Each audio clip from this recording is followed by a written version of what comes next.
자, 오늘도 마가복음 14장 12절에서 21절까지 말씀으로 4월 4일 우리 토요일 아침 오늘 우리에게 주시는 하나님의 말씀과 또 그 은혜들을 함께 묵상하고 나누도록 하겠습니다. 예수님께서 십자가의 죽음을 향하여서 이제 한 걸음 더 나아가시고 또 실제로 고난을 당하시기 시작하는 사건들이 마가복음 14장을 통해서 증거되고 있습니다.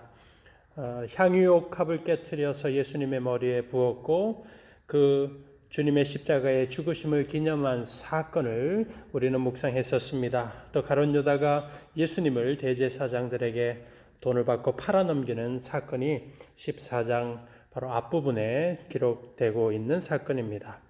이제 그 뒤를 이어서 오늘 본문에서는 예수님께서 대제사장들에게 잡히시고 고난을 받으시는 바로 그 전날 밤에 있었던 마지막 만찬의 사건이 오늘 증거되고 있습니다.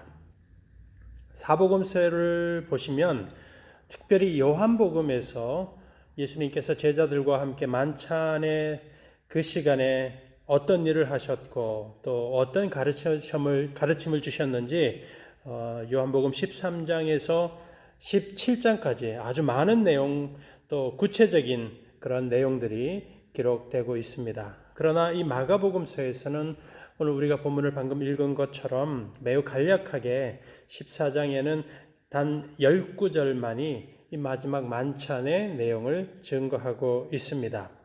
자, 이렇게 보면 이 짧은 마지막 만찬의 내용을 이 마가복음이 기록하고 있는 것을 보면 이 만찬의 사건에서 특별히 어떤 내용을 강조하고 있는지를 우리가 주목할 필요가 있습니다.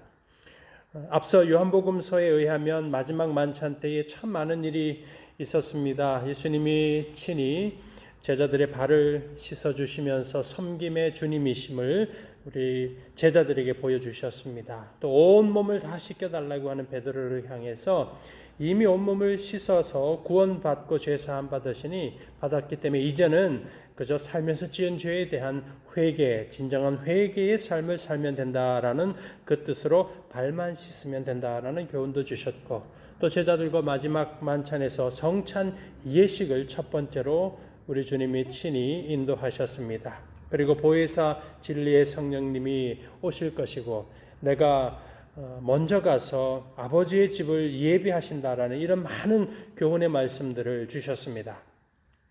하지만 방금 마가복음 본문에서처럼 오늘 본문에서는 그 어떤 다른 내용들보다도 딱 한 가지의 주제가 지금 기록되고 있습니다. 그 사건을 강조하고 있는 것입니다. 바로 예수님을 팔자 가룟 유다에 대한 주제가 오늘 본문 속에서 집중되고 있음을 보게 됩니다. 그래서 오늘 본문의 말씀의 주제, 예수를 파는 자 가롯 유다, 즉 진정한 제자로 사는 사람과 제자들의 무리에 들어와서 제자처럼 살지만 결국 예수를 파는 불신앙의 사람에 대한 주제라는 것을 우리가 기억했으면 합니다. 오늘 사건의 시작을 알리는 12절을 보시기 바랍니다. 무교절의 첫날 곧 유월절 양 잡는 날에 제자들이 예수께 여짜오되 우리가 어디로 가서 선생님께서 유월절 음식을 잡수시게 준비하시기를 원하시니까 하매. 마지막 만찬을 준비하기 위해서 예수님의 제자들이 묻고 있는 내용입니다. 그러나 이 12절 첫 시작에서 우리가 이 마가복음이 로마의 이방인 그리스도인들을 위해서 기록되었다라는 사실을 보여주는 좋은 그 내용이 기록되고 있습니다. 바로 12절 첫 시작에 나오는 무교절의 첫날 곧 유월절 양 잡는 날에라는 이 부분입니다. 왜 그런가 하면 지금 이 무교절을 더 구체적으로 설명하고 있기 때문입니다.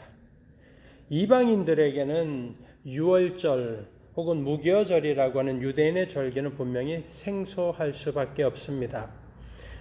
교회 생활을 좀 하신 분들에게 유월절을 얘기를 하면 잘 아십니다. 유월절은 출애굽의 사건, 이스라엘 백성들이 그 마지막 10번째 재앙 장자의 죽음의 사건 속에서 어린 양의 피가 문설주에 발라졌고 죽음이 건너뛴 바로 그 구원의 사건을 가리키고 유대인들이 바로 그 사건을 기억하여서 유월절에 절기를 지킨다 잘 알죠. 그러면 무교절은 어떤 절기입니까? 라고 물어본다라면 의외로 많은 분들이 쉽게 설명하기가 어렵습니다.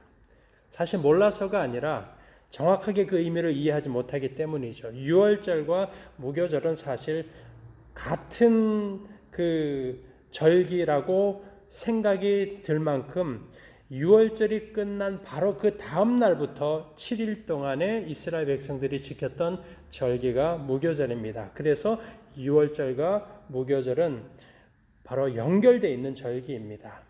특별히 무교절은 출애굽을 준비하면서 이스라엘 백성들이 그 밤에 옷을 입고 허리띠를 띠고 지팡이를 들고서 다음날 아침 바로 애굽을 떠나기 위해서 준비합니다. 그때 발효되지 않은 빵을 먹습니다. 쓴 나물을 먹고 그 죽였던 어린 양의 고기를 다 먹고 내장까지 불로 다 태우면서 출애굽을 기다렸던 바로 그 사건을 기념하여서 무교절이 있습니다.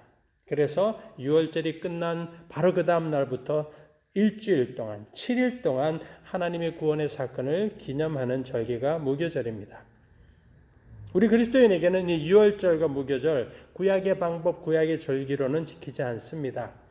이 두 절기가 모두 다 어린 양 대신 예수님의 죽으심을 기억하게끔 하고 바로 그 예수님을 상징하고 있는 것으로 우리는 이해합니다. 그런데 앞서 말씀드린 것처럼 바로 이 마가복음의 수신자가 로마의 이방인 그리스도인이기 때문에 무교절에 대한 설명으로 무교절의 첫날 곧 유월절 양 잡는 날이라고 하는 아주 구체적인 설명이 나오고 있습니다. 한 가지 우리가 기억할 것은 이 마가복음서에 이제 그 뒤를 이어서 나오는 본문 속에서 예수님의 제자로 살았지만 가룟 유다의 배신의 사건이 나오고 있다는 것입니다. 이게 이방인 그리스도인의 입장에서 보면 그들에게는 그들이 구원받은 은혜가 얼마나 귀한 믿음이고 은혜이고 그들이 진정으로 이방인의 배경이 있지만 주님을 배신하지 않고 주를 위하여서 그 고난이 있는 그 로마에서의 삶을 믿음으로 살아가고자 하는 그런 도전을 줄 수 있는 메시지로 연결이 되는 겁니다. 자, 그리고 이제 본문의 말씀을 계속 보시기 바랍니다. 마지막 만찬을 가질 큰 다락방이 준비되고 그곳에 모였습니다. 유월절 음식도 준비되었습니다. 그 자리에서 예수님께서 가장 먼저 뭘 말씀하셨는가? 18절과 19절을 보시기 바랍니다. 다 앉아 먹을 때에 예수께서 이르시되 내가 진실로 너희에게 이르노니 너희 중에 한 사람 곧 나와 함께 먹는 자가 나를 팔리라 하신대 그들이 근심하며 하나씩 나는 아니죠 하고 말하기 시작하니 이 예수님께서 마지막 만찬에 첫 번째로 하셨던 말씀은 그 제자들에게는 충격을 주는 말씀입니다. 너희 중에 나를 팔 자가 있다라고 말씀하시니 얼마나 두려웠겠습니까? 그래서 근심하면서 나는 아니죠. 선생님 나는 아니죠 라고 말을 하고 있습니다. 그러나 그 12명의 제자들 가운데 단 한 사람 가롯 유다만큼은 다른 11 제자들과는 너무나 다른 충격과 근심에 빠져 있었을 겁니다. 가롯 유다가 받았던 충격과 근심은 바로 자기의 죄악이 드러날까 하는 두려움의 충격이었고 근심입니다. 대제사장들에게 예수님을 판 대가를 치루었는데 이미 받았는데 예수님을 넘기지 못하게 되면 혹시 나에게 어떤 문제가 생기지 않을까라고 하는 바로 그 근심이 찾아왔을 겁니다. 이렇게 제자들이 혼란스러워할 때 예수님께서는 더 구체적으로 누가 예수님을 팔 자인지 알려주십니다. 20절과 21절의 말씀이죠. 그들에게 이르시되 12 중에 하나 곧 나와 함께 그릇에 손을 넣는 자니라. 인자는 자기에 대하여 기록된 대로 가거니와 인자를 파는 그 사람에게는 화가 있으리로다. 그 사람은 차라리 나지 아니하였더라면 자기에게 좋을 뻔하였느니라 하시니라. 그릇에 예수님과 함께 손을 넣는 자라고 말씀하셨습니다. 그리고 그 사람은 차라리 태어나지 않았으면 자기에게 좋을 뻔하였다라는 이 예수님의 말씀이 이어집니다. 예수님의 이 말씀의 의미는 가룟 유다가 예수님의 제자 중에 있었지만 그는 예수님을 분명히 배신할 자였다라는 것입니다. 뿐만 아니라 3년을 예수님과 함께 동거동락했지만 그는 예수님을 그리스도로 믿는 하나님의 은혜는 경험하지 못한 불쌍한 인생이었음을 지금 가리키고 있는 것입니다. 예수님께서는 비록 가룟 유다가 예수님을 배신할 인생이었음을 알고 있으셨지만 그의 영혼까지도 불쌍히 여기셨음을 지금 이 말씀을 통해서 증거하고 있는 것입니다. 요한복음 13장에서도 오늘 이 본문과 같은 상황이 나옵니다. 요한복음에서는 예수님께서 떡 조각을 떼어서 가룟 유다에게 주심으로 그가 팔자라는 것을 알려주십니다. 그 주님이 주신 떡을 받았을 때에 요한복음 13장 27절의 말씀에 의하면 바로 그 이후에 사탄이 가룟 유다의 그 마음속으로 들어갔다라고 말하고 예수님께서 유다에게 네가 할 일들을 속히 행하라는 말씀을 합니다. 바로 이 가룟 유다가 주님과 함께 3년을 살았지만 그의 인생은 예수님을 팔자 결코 하나님의 은혜로 구원받지 못할 인생으로 그저 주님 옆에 머물러 있었던 그런 인생이었다라는 것을 보여주는 것입니다. 우리가 오늘 이 본문에 나오는 예수님의 고난이 시작되고 십자가의 죽음으로 나아가시는 말씀을 우리가 계속 살펴볼 텐데 이 고난의 예수님의 사건들을 묵상할수록 마가복음의 말씀이 우리들에게 전해주는 메시지는 매우 강력하고 우리의 그 믿음을 깊이 돌아보게끔 하는 그런 메시지들이 계속 증거되고 있습니다. 예수님의 제자 중에 그 주님을 팔 자가 있었습니다. 제자였지만 제자가 아니라 배신자였습니다.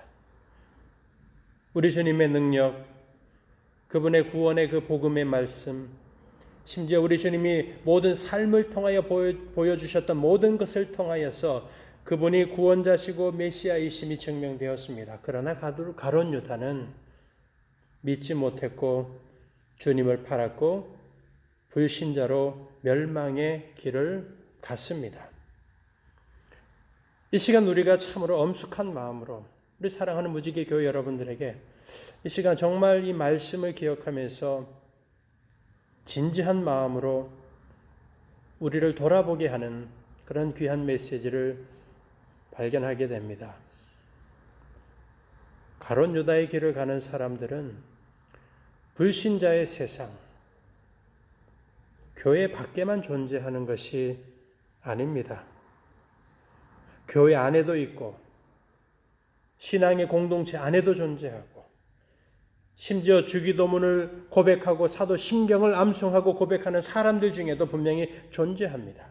찬송을 하고 성경을 읽고 배우는 자리, 나아가 선포되어지는 하나님의 말씀을 듣는 그 자리에도 가룟 유다의 길을 걷는 사람들이 존재한다라는 사실입니다.